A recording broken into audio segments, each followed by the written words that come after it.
introduce to you my friend Sonya.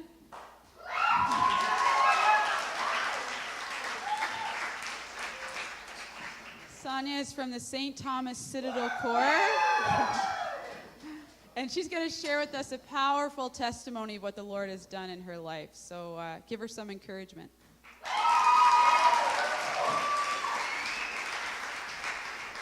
Good morning.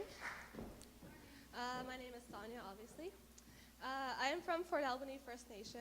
It's a small reserve in Northern Ontario. Can you hear me?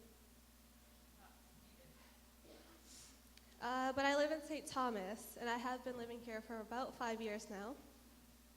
So my life before Christ was very hard. I was quiet on the outside, but on the inside I was angry, I was sad, I was lost. It was because I felt my past catching up on me. To cope with this, I turned to drugs and I turned to self-harm, on and off. I did these things to feel again. I began to question life and why I was even here. One point, I just wanted to die. When I was about 6 or 7 years old, my older sister and I got put into foster care because my mom is an alcoholic and she could not take care of us anymore. We lived in a lot of different homes, a lot of different places, and with a lot of different people. Some were related and some were not. Moving around a lot was hard. I felt like I could never settle, have a real family, or even experience that love of a family.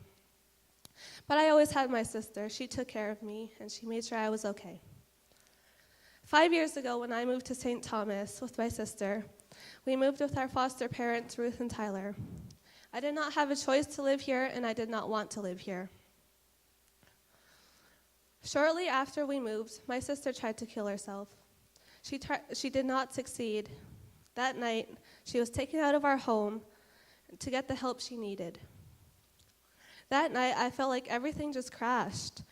She was no longer living with me. I started turning to drugs and self-harm once again, on and off until I was in grade 10. One day I came home, and Ruth, my foster mom, had found out that I'd been doing drugs with one of my foster sisters, Bianca. So we got in trouble, and I knew I had to stop. And one morning, I was walking to school. I started to think there has to be something more and something better for me out here. Around grade 10, I came to church a few times with my foster mom, Ruth.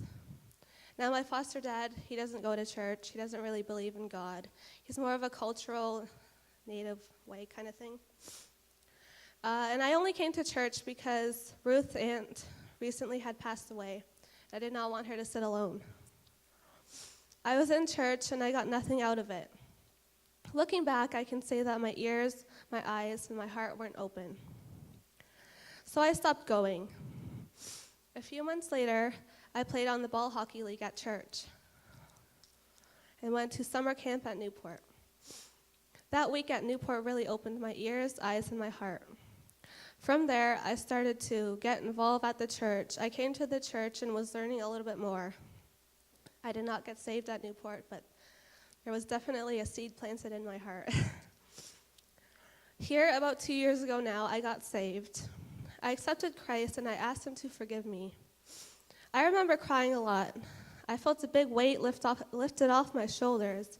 Everything that hurt me, all of those feelings were lifted, and God gave me new life. It says in Matthew 11:28-30, "Come to me, all you who are weary and burdened, and I will give you rest.